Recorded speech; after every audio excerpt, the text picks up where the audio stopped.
అందరికీ hello, welcome to my new channel Ravi global world.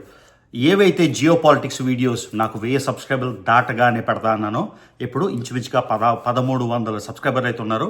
So ఇవాళ నేను చేయబోయే మొదటి వీడియో.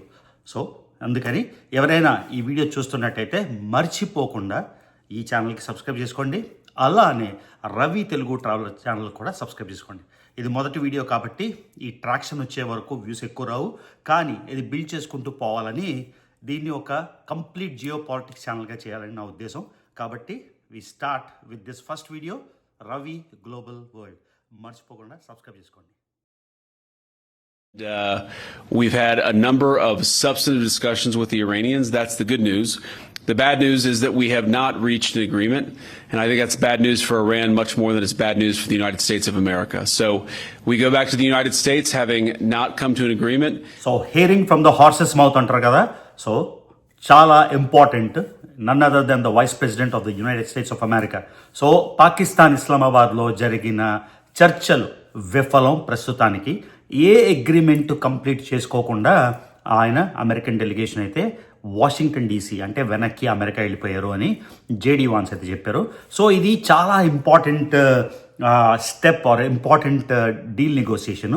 ఎందుకంటే ఆల్మోస్ట్ 5 వారాలు స్ట్రెయిట్స్ ఆఫ్ హోర్ముజ్లోంచి ఎలాంటి చమురు వెళ్ళలేదు. 1, 2, 3 షిప్పులు తప్ప మినహాయించి ఇంచుమించుగా 6000 షిప్పులు ఇంకా స్ట్రెయిట్ ఆఫ్ హోర్ముజ్లో స్టక్ అయిపోయాయి. సో మీకు తెలుసు అమెరికన్ ప్రెసిడెంట్ ఏమని చెప్పాడంటే, మొన్న ఒక డెడ్ లైన్ ఇచ్చి ఆ డెడ్ లైన్లోగా ఎలాగైనా సరే strait of Hormuz Iran open చేయకపోతే వాళ్ళ ఎలక్ట్రిక్ పవర్ గ్రిడ్ని, వాళ్ళ water systems or whatever మొత్తం అంతా కూడా మళ్ళీ ఇరాన్ అంధకారంలోకి వెళ్ళిపోయినట్టు బాంబ్ చేస్తాను అని చెప్పి మధ్యలో పాకిస్తాన్ ప్రైమ్ మినిస్టర్ తర్వాత పాకిస్తాన్ ఐఎస్ఐ చీఫ్ అసీం మునీర్ తెచ్చిన ఈ 2 వారాల కాల్పుల విరమణ or cease fire based on negotiations, ఈ 2 వారాలు నెగోసియేషన్స్ అని. సో ఇక్కడ వచ్చింది ఏదో టైంపాస్ నెగోసియేషన్ కాదు. అమెరికా సైడ్ నుంచి వైస్ ప్రెసిడెంట్ జేడీ వ్యాన్స్, తర్వాత స్టీవ్ విట్కాఫ్, తర్వాత జెరాడ్ కుష్నర్ అంటే ట్రంప్ సన్-ఇన్-లా, అంతేకాకుండా ఇంకా ఇంపార్టెంట్ డెలిగేషన్, ఇంకా ఇంపార్టెంట్ మెంబర్స్ వచ్చారు. అటువైపు నుంచి ఖలీబాఫ్, ఆయన ఐఆర్జీసీకి ఇంతకుముందు చీఫే కాకుండా ప్రస్తుతం ఇరాన్ పార్లమెంట్, దాన్ని మజ్లిస్ అంటారు, దానికి స్పీకర్. సో అటువైపు నుంచి ఆయన లీడ్ చేసిన డెలిగేషను, తర్వాత చాలా ఫేమస్ అయిన ఇరాన్ ఫారెన్ మినిస్టర్ అరాగ్చి, అంతేకాకుండా 70 మంది డిఫరెంట్ ఇరానియన్ టీమ్స్ చాలా రకాలుగా నెగోషియేట్ చేయడానికి వచ్చారు. సో ఈ నెగోషియేషన్స్ 21 గంటలు జరిగాయి. చాలా మ్యాటర్స్ మీద, చాలా డిఫరెంట్ సబ్ టాపిక్స్ మీద, వాటన్నిటి మీద కొద్దిగో ఎంతో కొంత అగ్రిమెంట్ వచ్చినా కూడా మెయిన్గా ఫైనల్గా డీల్ అయితే కుదరలేదు అని జేడీ వాన్స్ క్లియర్గా చెప్పారు. సో దీని పరిణామం ఎలా ఉండబోతుంది? ఇంతకుముందు అంటే స్ట్రెయిట్స్ ఆఫ్ హోర్ముజ్ ఈ నెగోసియేషన్స్ అవుతున్నప్పుడు, ఓపెన్ అవ్వాలి అన్నప్పుడు కూడా ఈ టాక్ స్టార్ట్ అవ్వడానికి కూడా కొంచెం కన్ఫ్యూజన్ ఉండింది. ఎందుకంటే అమెరికా సైడ్ నుంచి వాళ్ళు ఏమన్నారంటే ఇరాన్ డీల్ ఓన్లీ ఇరాన్ వరకే, లెబనాన్ ఇంక్లూడ్ అవ్వదు అని. సో కానీ ఇరాన్ క్లియర్గా ఏం స్టేట్ చేసిందంటే, ఇరాన్ సీజ్ ఫైర్ డీల్లోని లెబనాన్ అంటే ఇజ్రాయెల్కి నార్త్గా ఉండే ఒక కంట్రీ, అక్కడ ఇరాన్ ప్రాక్సీ అయిన హెజ్బొల్లా మొత్తం అంతా ఉంటారు. సో లెబనాన్లోని ఎస్పెషల్లీ మీరు బేరూట్ వెళ్తే, సౌత్ బేరూట్ వెళ్తే అదంతా హెజ్బొల్లా స్థావరం. నేను యాక్చువల్లీ నా లెబనాన్ సిరీస్లో మీకు ఆ ఏరియా కూడా చూపించాను. ఒకసారి రవి తెలుగు ట్రావెలర్లో నా లెబనాన్ వ్లాగ్స్ చెక్ చేయండి. సో ఇది హెజ్బొల్లా దగ్గర కూడా ఎన్నో రాకెట్లు, ఎన్నో మిజైల్స్ ఉన్నాయి. ఇది యాక్టివ్ ఇరాన్కి ఒక యాక్టివ్ అండర్ డాగ్ లాంటిది. సో ఇజ్రాయెల్ ఏమందంటే, ఈ సీజ్ ఫైర్ స్టార్ట్ అయినప్పుడు ఇజ్రాయెల్ లెబనాన్ని విపరీతంగా పౌండ్ చేస్తున్నప్పుడు ఇరాన్ ఏమందంటే, అసలు టాక్స్కి ప్రిరిక్విజిట్ ఏంటంటే లెబనాన్లో కూడా సీజ్ ఫైర్ అని. సో అక్కడ కొంచెం మిస్అండర్స్టాండింగ్ అయినా కూడా ఇద్దరికి, 2 డెలిగేషన్కి, యుఎస్ఏ అండ్ ఇరాన్ డెలిగేషన్కి అయితే 21 గంటలు చర్చలయ్యాయి. 21 గంటల చర్చల్లోని మొత్తానికి డీల్ కుదరకుండా అయితే జేడీ వ్యాన్స్ వెళ్ళిపోయారు. సో జేడీ వ్యాన్స్ ఇక్కడ క్లిప్ పెట్టే కదా, ఇదే స్పీచ్లో ఆయన స్టార్టింగ్ ఏం చెప్పాడంటే, పాకిస్తాన్ ఇస్లామాబాద్ ఫెసిలిటేట్ చేసిన టాక్స్లో ఆయన ఏం చెప్పాడంటే, ఆయన especially to start with prime minister Shahbaz షరీఫ్కి, తర్వాత ఆర్మీ చీఫ్ అసీం మునీర్కి, ఇద్దరికి థ్యాంక్స్ చెప్పి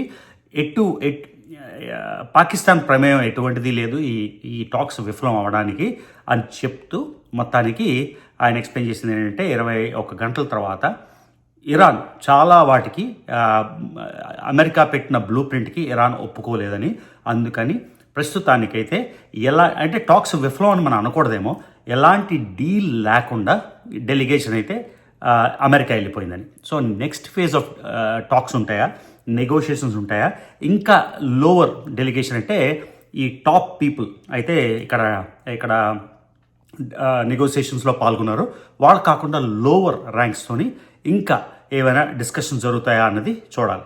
సో మెయిన్ స్టికింగ్ పాయింట్ ఏంటి అంటే ఇరాన్ ఎట్టి పరిస్థితుల్లోని న్యూక్లియర్ వెపన్ చేసే, ప్రస్తుతానికైతే అఫీషియల్గా వాళ్ళ దగ్గర ఎలాంటి న్యూక్లియర్ వెపన్ లేదు, కాకపోతే 450 నుంచి 460 కేజీలు ఎన్రిచ్డ్ యురేనియం, పూర్తిగా ఎన్రిచ్డ్ అంటే 90% వాకా ఎన్రిచ్డ్ కాదు, కానీ 60 నుంచి 65% లేకపోతే 70% ఎన్రిచ్డ్ యురేనియం 460 కేజీలు ఎక్కడో దాగనుంది. సో మొన్న ఒక సోల్డియర్, అమెరికన్ సోల్డియర్ ఒక ఆయన, మీకు తెలుసు కదా, ఖుజెస్తాన్ సౌత్ వెస్ట్ ప్రావిన్స్లో తప్పిపోయిన దగ్గర కూడా మొత్తం అమెరికా తన బలగాన్ని పంపించింది. సో కొన్ని స్టోరీస్ ఏంటంటే ఈ 460 కేజీల యురేనియంని తస్కరించడానికో తీసుకురావడానికో ఇస్ఫహాన్ దగ్గరకి మొత్తం మోహరించారు అని. అది ఎక్కడుందో ఎవరికి తెలియదు. అది గ్రౌండ్ ట్రూప్స్ వెళ్ళినా కూడా 1 సంవత్సరం పట్టచ్చు, 2 సంవత్సరాలు పట్టచ్చు. సో ఇక్కడ జరిగిన మెయిన్ ఇష్యూ ఏంటంటే ఇరాన్ ఎట్టి పరిస్థితుల్లోని న్యూక్లియర్ వెపన్ని సాధించకూడదు, లేకపోతే బిల్డ్ చేయకూడదు అన్న అగ్రిమెంట్ మీద మెయిన్ టాక్స్ అయితే విఫలమయ్యాయి అని జేడీ వ్యాన్స్ వైస్ ప్రెసిడెంట్ చెప్పారు. అంతేకాకుండా అమెరికా నుంచి బెస్ట్ డీల్ అంటే వాళ్ళు ఇచ్చిన ఇదే మా బెస్ట్ డీల్ అని, దాని మీద కూడా ఇరాన్ సైన్ చేయడానికి ఒప్పుకోలేదు. అందుకని టాక్స్ అయితే ప్రస్తుతానికి విఫలమయ్యాయి అని కూడా, అంటే ప్రస్తుతానికి విఫలమయ్యాయి, లేకపోతే ఎలాంటి డీల్ అయితే కుదరలేదు.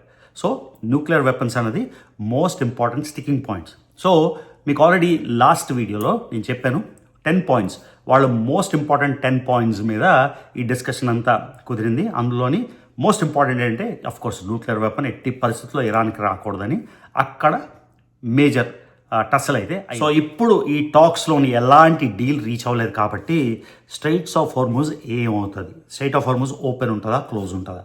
ఆల్రెడీ టాక్స్ స్టార్ట్ అయినప్పటి నుంచి కూడా డీల్ ఏంటంటే ఈ టాక్స్ అవుతున్నప్పుడు ఎప్పుడైతే సీజ్ ఫైర్ ఇనిషియేట్ అయిందో అప్పుడు స్ట్రైట్ ఆఫ్ హోర్ముజ్ కూడా ఓపెన్ అవ్వాలని, కానీ ఫర్ వాట్ ఎవర్ రీజన్ 2, 3 షిప్సే అయ్యి. ఎందుకు అంటే మెయిన్ రీజన్ ఏంటంటే ఎప్పుడైతే అమెరికా ఆయతుల్లాని చంపేసిందో, ఎప్పుడైతే వార్ స్టార్ట్ అయిందో ఇరాన్ చిన్న బోట్లు చిన్న షిప్స్తోని మొత్తానికి స్ట్రైట్ ఆఫ్ హోర్ముజ్ మొత్తం మైనింగ్ చేశారు. మైనింగ్ అంటే డైనమిట్లు ఎక్కడ పడితే అక్కడ పెట్టడం. అది కూడా వాళ్ళు ఏ ప్లేస్లో పెట్టారో ఒక ప్లేస్లో అవి స్టిక్ ఆన్ అవ్వకుండా, ఎందుకంటే ఇజ్రాయలీస్ కానీ అమెరికన్స్ కానీ వచ్చేసి దాన్ని డిజేబుల్ చేస్తారని, అవి డైనమిక్ అంటే అలా కలిసి ఎటేటో వెళ్ళిపోయేటట్టు అదంతా మైన్ చేశారు. ఎందుకంటే ఇరాన్ అప్రూవల్ లేకుండా ఒకవేళ అమెరికా కంట్రోల్ తీసుకొని షిప్ని వదిలేస్తే ఆ మైన్లు పేలిపోయి షిప్లు పేలిపోవడానికి, అవి వాళ్ళు కూడా ఇప్పుడు లొకేట్ చేయలేకపోతున్నారు ఎక్కడెక్కడ ఆ మైన్స్ ఉన్నాయను. అందుకని ఎఫెక్టివ్గా సీజ్ ఫైర్ స్టార్ట్ అయినా కూడా షిప్లు అయితే ఫ్రీ ఫ్లో అయితే వెళ్ళలేదు. సో ఇప్పుడు ఈ టాక్స్ ఒక కొలిక్కి రాలేదు కాబట్టి, ఇంకా టైం ఉంది కాబట్టి స్ట్రైట్ ఆఫ్ హోర్ముజ్ ఓపెన్ ఉంటుందా, క్లోజ్ ఉంటుందా? ఇంతకుముందు ఫ్రీగా షిప్లు వెళ్ళే స్ట్రైట్ ఆఫ్ హోర్ముజ్లో ఇప్పుడు వాళ్ళు ఒక గ్యాలన్కి $1, $1 ఛార్జ్ చేస్తామంటున్నారు. సో ఈచ్ షిప్కి ఇంచుమించుగా 1 నుంచి 2 మిలియన్ US, అంటే ఇంచుమించుగా మిలియన్ అంటే ఎంత, మిలియన్ అంటే 10 కోట్లు దగ్గర, అంటే 9.3 కోట్లు. సో 9.3 కోట్ల నుంచి 18 కోట్లు ఛార్జ్ చేస్తామంటున్నారు. సో అది కూడా వాళ్ళు బిట్ కాయిన్లో తీసుకుంటారా, లేకపోతే చైనీస్ కరెన్సీలో తీసుకుంటారా, దీనివల్ల $, థ్రెట్టా, అమెరికా ఏం చేయబోతుంది, ఇవన్నీ కూడా వేరే వీడియోస్ అయితే చేస్తాను. సో ప్రస్తుతానికి స్ట్రైట్స్ ఆఫ్ హోర్ముజ్ గురించి ఏం జరగబోతుంది అన్నది పెద్ద క్వశ్చన్ మార్క్. మీకు తెలుసు ఈ వార్ జరిగిన 5 వారాల్లోని ఒకరోజేమో స్టాక్ మార్కెట్ విపరీతంగా పెరిగి, ఎందుకంటే పాజిటివ్ న్యూస్ వస్తుందేమో అని, నెక్స్ట్ డే విపరీతంగా తగ్గి, డే ట్రేడర్స్కి అయితే ఒక అమేజింగ్ ఆపర్చునిటీ ఇచ్చారు. సో దీని గురించి నేను నా మెయిన్ వీడియోలోని అసలు ఎంత సంపాదించుకున్నాను అంటే ఎలా చేశాను డే ట్రేడ్ దాని గురించి వేరే వీడియో అది చేసి రవి తెలుగు ట్రావెల్లో పోస్ట్ చేశాను. కాకపోతే రేపు మళ్ళీ స్టాక్ మార్కెట్ అతలాకుతలం అయిపోతుందా, ఏం జరుగుతుంది అన్నది ప్రస్తుతానికైతే క్వశ్చన్ మార్క్. సో క్వశ్చన్స్, ట్రంప్కి ఏం జరుగుతుందో తెలుసా అంటే వాన్స్ చెప్పింది ఏంటంటే ఒక్కసారి కాదు కొన్ని వందల సార్లు ట్రంప్తో కంటిన్యూస్గా మాట్లాడుతూ ఉన్నాం అని చెప్పారు. సో ఇప్పుడైతే ఆ తర్వాత నా ఉద్దేశంలోని పాకిస్తాన్కి ఎక్కడి లేని ఒక రికగ్నిషన్ వచ్చేసింది. ఎందుకంటే అమెరికా వైస్ ప్రెసిడెంట్ తర్వాత ఇరాన్ పార్లమెంట్ స్పీకర్ జనాలు ఏమన్నా మిగతా అనలిస్టులు ఏమన్నా నా ఉద్దేశంలో మాత్రం పాకిస్తాన్కి ఎక్కడ లేని ఇంపార్టెన్స్ అయితే ఈ సమ్మిట్తోని లేకపోతే ఈ నెగోషియేషన్ ఫెసిలిటేట్ చేయడంలోని. కాకపోతే Iran already Pakistan America's pet dog, for lack of better words America pet dog కాబట్టి ఇరాన్ పాకిస్తాన్ బ్యాక్గ్రౌండ్లోని అసలు టాక్స్కి ఎలా ఒప్పుకుందో నాకు అర్థం కావట్లే. So that is a mystery. ఆ తర్వాత ఇదిలా జరుగుతుండగా రెండు ఇంపార్టెంట్ అప్డేట్లు ఏంటంటే అమెరికా ఇంటెలిజెన్స్ ప్రకారం చైనా అయితే చాలా వెపన్స్ ఆయుధాలు ఇరాన్కి ఈ సీజ్ ఫైర్ టైంలో షిప్ చేస్తుంది అని న్యూస్ వచ్చింది. ఇదే కాకుండా పాకిస్తానీ వార్ ప్లేన్స్ సౌదీ అరేబియాలోని జెద్దా ఎయిర్ బేస్కి వెళ్ళాయి. సో పాకిస్తాన్కి సౌదీ అరేబియాకి ఒక మిలిటరీ ప్యాక్ట్ ఉంది. ఈ మిలిటరీ ప్యాక్ట్ తరపున ఈ టాక్స్ సరిగ్గా అవ్వట్లేదు.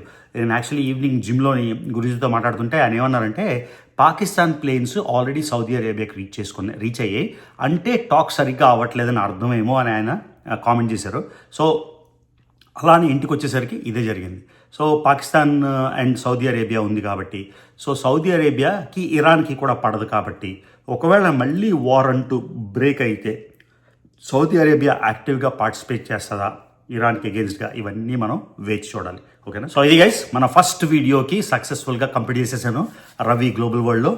మళ్ళీ చెప్తున్నా, ఎవరికైతే జియో పాలిటిక్స్ అయితే ఇంట్రెస్ట్ ఉందో, నా వీడియోస్ చూడడానికి ఇంట్రెస్ట్ ఉందో మర్చిపోకుండా రవి గ్లోబల్ వరల్డ్కి సబ్స్క్రైబ్ చేసుకోండి. అలానే రవి తెలుగు ట్రావెలర్కి కూడా సబ్స్క్రైబ్ చేసుకోండి.